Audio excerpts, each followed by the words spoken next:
Dans ce magasin, le chiffre d'affaires a augmenté de 30% l'année dernière. Ici, depuis mars 2020, les clients sont au rendez-vous. Peinture, papier peint et revêtements de sol connaissent un franc succès. J'étais à un moment en distanciel et du coup j'ai pu me libérer du temps pour bricoler. Est-ce que vous, votre consommation de produits de bricolage, elle a augmenté depuis un an, depuis le début de la pandémie? Je vais dire qu'elle a triplé. On se trouve le temps de faire des choses qu'on ne faisait pas avant. Du fait du confinement, plutôt que de sortir au restaurant, on s'occupe à la maison, donc on bricole. Vous laissez sécher 6-8 heures et ensuite vous pouvez partir en finition.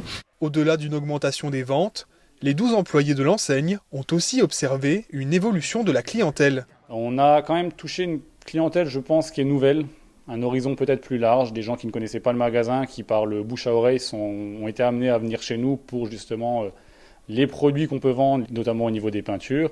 En cet après-midi de semaine, il n'y avait pourtant pas foule dans les allées du magasin.